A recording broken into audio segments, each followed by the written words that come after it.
Smart meter নিয়ে বিভিন্ন বিতর্কের মাঝে আবার খবর পেলাম যে স্মার্ট মিটার যে কোম্পানি তৈরি করে আর ডিস্ট্রিবিউট করে সেই কোম্পানিটাকে আদানি গোষ্ঠী কিনে নিয়েছে। তাই এবার স্মার্ট মিটারের বিষয়টাকে আমাদেরকে একটু সিরিয়াসলি নিতেই হবে, কারণ বন্ধুর ব্যবসা বাড়ানোর চক্করে মানুষের ওপর চাপাচাপি করা শুরু হলো বলে। তাই 5টা লোকের 5 রকম কথা শুনে কনফিউজ হওয়ার থেকে ভালো বরং আপনি জেনে নিন এক্স্যাক্টলি কী কী সমস্যা আপনার হতে পারে এই স্মার্ট মিটার লাগালে, বা কী কী ভালো দিক আছে এর। কারণ আপনাকে এবার ভাবতে হবে যে আপনি স্মার্ট মিটার বসাতে চান কি চান না। যদিও এখন অবধি এটা অপশনাল আছে, কিন্তু হয়তো খুব তাড়াতাড়ি এটাকে বাধ্যতামূলক করে দেওয়া হবে। এই বিষয়ে আমি ভিডিওতে আগে বলবো। আর ভিডিওটা যেহেতু একটু ডিটেলে এক্সপ্লেন করেছি তাই ভিডিওটার সাইজ একটু বড় হবে। আমি ফার্স্ট কমেন্টে স্পেসিফিক টপিক অনুযায়ী টাইম দিয়ে দেবো। আপনার যদি কোনো স্পেসিফিক টপিক জানার ইচ্ছা থাকে তাহলে সেই টাইমে গিয়ে আপনি দেখে নিতে পারেন। আর ভিডিওটা আমি যতটা সম্ভব একদম সহজ সরল ভাষায় এক্সপ্লেন করার চেষ্টা করবো, যাতে সব ধরনের মানুষ প্রত্যেকটা তথ্য বুঝতে পারে।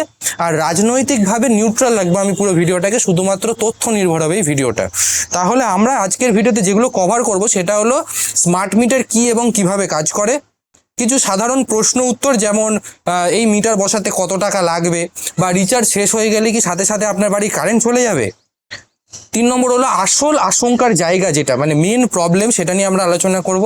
আর এটা কি বাধ্যতামূলক, এটা নিয়ে এখনো অনেকের মনে অনেক কনফিউশন আছে, সেটাও আমরা ক্লিয়ার করব। এবার প্রথমে আমি একটা সহজ সরল উদাহরণ দিয়ে শুরু করি। যেমন আমাদের পাড়াতে যে মুদিখানার দোকান থাকে সেখানে আমরা 2 ধরনের কাস্টমার দেখতে পাই।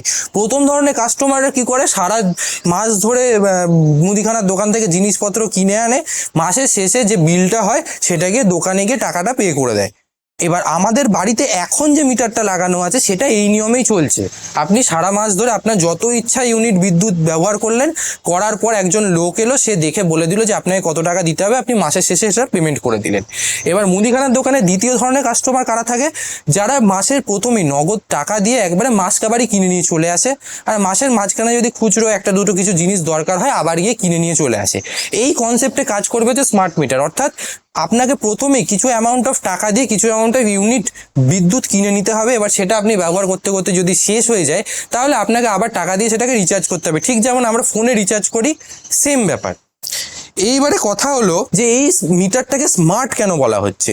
এই মিটারটাকে স্মার্ট বলার পেছনে একটাই কারণ, এর মধ্যে একটা সিম কার্ড ইনসার্ট করা থাকবে। যেমন আমরা ফোনের মধ্যে সিম ব্যবহার করি যার ফলে আমরা ইন্টারনেট ব্যবহার করতে পারি, ঠিক এই মিটারেও একটা সিম কার্ড থাকবে, যেটার ফলে আপনি 10-15 মিনিট অন্তর অন্তর নিজের ফোনেই অ্যাপের মাধ্যমে দেখতে পারবেন যে ঠিক আপনি কতটা ইউনিট বিদ্যুৎ ব্যবহার করলেন, কোন সময় আপনি সব থেকে বেশি বিদ্যুৎ ব্যবহার করছেন, আপনার কত টাকার বিদ্যুৎ ব্যবহার হলো। এছাড়াও আর যে সুবিধাগুলো হবে সেটা হলো আপনার এলাকায় যদি লোডশেডিং হয়ে যায় তাহলে আপনাকে আর কাউকে ফোন করে বলতে হবে না যে আমার লোডশেডিং হয়ে গেছে, কোনো ব্যবস্থা নেওয়ার জন্য। এই স্মার্ট মিটারটা ডাইরেক্টলি বিদ্যুৎ বিভাগের সার্ভারের সাথে কানেক্টেড থাকবে, তাই ওরা ওখান থেকে বসেই জানতে পারবে যে আপনার এলাকায় বিদ্যুৎ আছে নাকি লোডশেডিং হয়ে গেছে, অ্যাকর্ডিংলি ওরা ব্যবস্থা নেবে।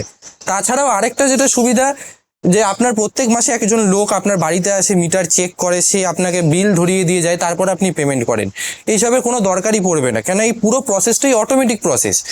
একদম রিয়েল টাইমে যখন আপনি বিদ্যুৎ খরচা করছেন সেই টাইমেই ডেটাটা ওখানে চলে যাচ্ছে যে আপনি কত বিদ্যুৎ খরচা করছেন, তো সেই অনুযায়ী আপনি আপনার অ্যাপ থেকে পেমেন্ট করে দিতে পারবেন। তাই প্রত্যেক মাসে এসে একজনের চেক করা ঝামেলাটা থাকবে না। তবে হ্যাঁ, পুরোটাই যেহেতু একটা প্রযুক্তি নির্ভর ব্যাপার, তাই কোনো সময় যদি সার্ভার ডাউন থাকে বা কোনো টেকনিক্যাল গ্লিচ হয় সেক্ষেত্রে কিন্তু একটা সমস্যা তৈরি হতে পারে। সেটার ব্যাকআপ যদি বিদ্যুৎ দপ্তর না রেখে থাকে তাহলে সাধারণ মানুষ হয়তো ভুগবে। এবার আমরা চলে আসি প্রশ্ন উত্তরে, যে কোনো এক্সট্রা টাকা কি আমাদের স্মার্ট মিটার বসানোর জন্য দিতে হবে। এর সরাসরি প্রশ্ন হলো এখনো অবধি যে ডেটা রয়েছে সেটা অনুযায়ী যে না, কোনো টাকা দিতে হবে না। সরকার ক্লিয়ারলি বলে রেখেছে যে বিভিন্ন সরকারি স্কিমের আওতায় ফেলে পুরনো মিটার খুলে নিয়ে গিয়ে নতুন স্মার্ট মিটার সম্পূর্ণ ফ্রিতে বসানো হবে। কিন্তু এখানে একটা গ্লিচ আছে, এখানে বলা হয়েছে বিভিন্ন সরকারি স্কিম ব্যবহার করে এটা করা হবে। এবার কোন রাজ্য কোন স্কিম ব্যবহার করবে, তার ফলে যে পুরোটাই সম্পূর্ণ বিনামূল্যে হবে কিনা নাকি অল্প হলেও কিছু টাকা দিতে হবে, এটা নিয়ে কিন্তু কোনো ক্ল্যারিটি নেই, এটা নিয়ে এখনো কনফিউশন রয়েছে। পরবর্তী প্রশ্ন হচ্ছে যে আমাদের কি কোনো মিনিমাম ব্যালেন্স মেনটেন করতে হবে। যেরকম আমরা এখন দেখছি যে আমাদের ফোন চালু রাখার জন্য, ওটিপি ঢোকানোর জন্য বা ফোন আসার জন্য একটা মিনিমাম রিচার্জটুকু আমাদের করতে হয়, সেরকম কি মিটারের জন্য কোনো মিনিমাম রিচার্জ রাখবে। এখনো অবধি যে ডেটা রয়েছে সে অনুযায়ী না, কোনো মিনিমাম রিচার্জের বা মিনিমাম ব্যালেন্সের ব্যাপার নেই। তবে অদূর ভবিষ্যতে যে হবে না তার কোনো গ্যারেন্টি নেই, কেন এটাও কিন্তু আলটিমেটলি কর্পোরেট সংস্থার হাতে যাচ্ছে। তাই এরকম আমাদের ফোনের মতো পরবর্তী ক্ষেত্রে এরা চাইলে ইমপ্লিমেন্ট করতে পারে মিনিমাম ব্যালেন্সের জিনিসটা। এবার সব থেকে বেশি যে প্রশ্নটা সবার মাথায় ঘুরছে যে যদি রিচার্জ শেষ হয়ে যায় আর ব্যাংকের সার্ভার ডাউন থাকে, আমরা যদি রিচার্জ করতে না পারি তাহলে কি অন্ধকারের মধ্যে বসে থাকবো আমরা? এর প্রশ্নের উত্তর হলো না, আপনাকে অন্ধকারের মধ্যে বসে থাকতে হবে না। যদি আপনার রিচার্জ শেষ হয়ে যায় আপনাকে কিছুটা গ্রেস ইউনিট অফ বিদ্যুৎ দেওয়া হবে।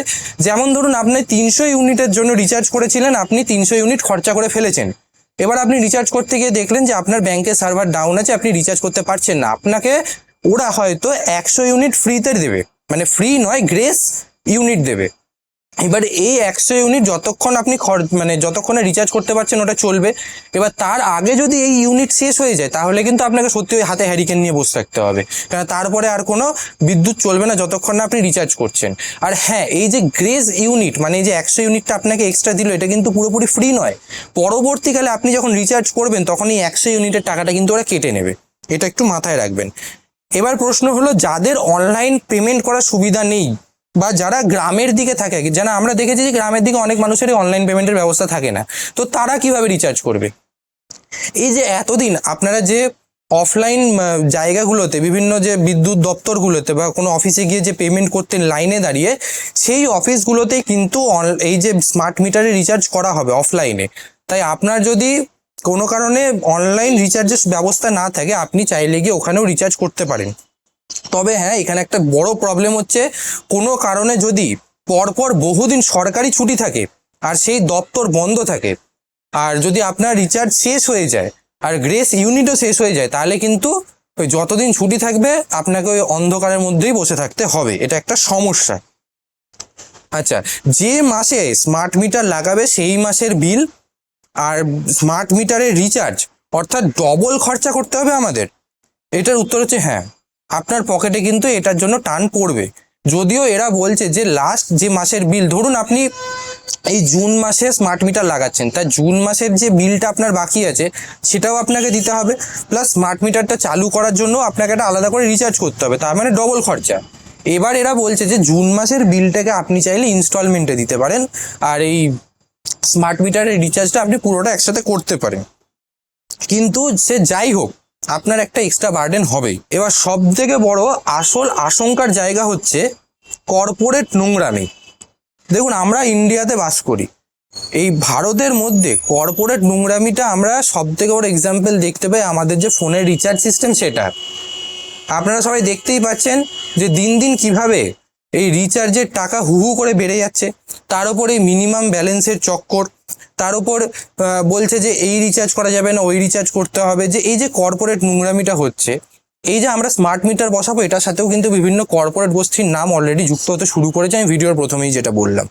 তো ভবিষ্যতে যে এরা বেশি মুনাফার চক্করে মানুষের উপর এরকম বার্ডেন ক্রিয়েট করবে না তার কিন্তু কোনো গ্যারেন্টি নেই। এটাও যাচ্ছে একটা কর্পোরেট লাইনের দিকে। এতদিন সরকারের নিয়ন্ত্রণে ছিল, এখন কিন্তু এটা কর্পোরেট নিয়ন্ত্রণে যাচ্ছে। আর সব থেকে বড় বিষয় এর মধ্যে যেটা ওরা ইমপ্লিমেন্ট করতে পারে সেটা হলো টাইম অফ ডে ট্যারিফ। এটা কি জিনিস? সহজ ভাষায় যদি আমি বলি, মানুষ দিনের যে সময়টায় সব থেকে বেশি ইলেকট্রিসিটি ইউজ করে, যেমন ধরুন রাত্রিবেলা গরমকালে সবার বাড়িতে এসি চলে বা কুলার চলে, সেই টাইমটা সবার বাড়িতে বেশি ইলেকট্রিক কনজাম্পশন হয়। তো সেই যে বেশি কনজাম্পশন হচ্ছে এটাকে বাহানা করে ওরা পার ইউনিট অ্যাকচুয়াল যা দাম তার থেকে বেশি করে দিতে পারে। ধরুন পার ইউনিট এখন হচ্ছে 7 টাকা করে, তখন বললো যে যে টাইমটা দিনে সব থেকে বেশি ইলেকট্রিক খরচা হয় সেই টাইমটা ইউনিট হয়ে যাবে 8 টাকা করে। কেন? কারণ ওরা চায় যে মানুষ বিদ্যুৎ কম ব্যবহার করুক, এর জন্য পরিবেশের ভালো হবে, কিন্তু অ্যাকচুয়ালি এটা করবে ওরা মুনাফার জন্য। সব থেকে বড় প্রশ্ন, যে স্মার্ট মিটার লাগানো কি বাধ্যতামূলক নাকি আপনি চাইলে এটাকে স্কিপ করতে পারেন? এখনো অবধি যা আমাদের কাছে ডেটা রয়েছে বা ভারত সরকার যেটা বলেছে, যে নর্মাল বাড়ির যে মিটারগুলো রয়েছে সেটা মানুষ চাইলে পুরনো মিটারই রাখতে পারে বা চাইলে স্মার্ট মিটার লাগাতে পারে। এটা এখনো অবধি অপশনাল রয়েছে। কিন্তু আমি ভিডিওর প্রথমে যে পয়েন্টটা বললাম সেটা যদি আপনার মনে থাকে তাহলে আপনি নিশ্চয়ই এতক্ষণে বুঝে গেছেন যে আর কিছুদিনের মধ্যেই এই স্মার্ট মিটারটাকে অবশ্যই বাধ্যতামূলক করে সবার বাড়িতে লাগাবেই লাগাবে। এমনিতেও দেখুন, এই যে মিটারটা রয়েছে সেটা আপনার বাড়িতে লাগানো থাকলেও এটা কিন্তু আসলে সরকারি সম্পত্তি। আপনার মিটারে গিয়ে দেখবেন লেখা থাকবে প্রপার্টি অফ আপনার যে মিটার কোম্পানি সেটার নাম। তো যদি ওরা কোনোদিন মিটার চেঞ্জ করতে আসে আর সরকার নিয়ম বার করে যে মিটার চেঞ্জ করা বাধ্যতামূলক, তাহলে কিন্তু আপনার আটকানোর কোনো রাইট নেই। কারণ সেটা সরকারের কাজ, সরকারের সম্পত্তি সরকার নিজে নিয়ে যাচ্ছে, চেঞ্জ করছে, ওখানে বাধা দিলে কিন্তু আপনারই বিরুদ্ধে আইনি ব্যবস্থা হবে। তো এখনো অবধি এটা অপশনাল রয়েছে, ভবিষ্যতে কি হবে আমরা কেউই জানি না। তাই এই যে পুরো বিষয়টা আমি বোঝালাম, এটা পুরোটাই রয়েছে একটা সরু সুতোর ওপর দাঁড়িয়ে। যদি এখানে যারা এই সিস্টেমটাকে চালাচ্ছে তাদের সৎ উদ্দেশ্য থাকে, তাহলে স্মার্ট মিটার একটা ভালো জিনিস, অনেক বেশি অ্যাডভান্স টেকনোলজি, মানুষের ভালো, অনেক সুবিধাও হবে, অনেক কাজেও লাগবে। কিন্তু এই স্মার্ট মিটার লাগানোর আড়ালে যদি কর্পোরেট গোষ্ঠীগুলো নিজেদের মুনাফা দ্বিগুণ করার কথা ভাবতে লাগে, তাহলে আলটিমেটলি আপনার উপর বার্ডেন পড়া ছাড়া কিছুই হবে না এই স্মার্ট মিটার।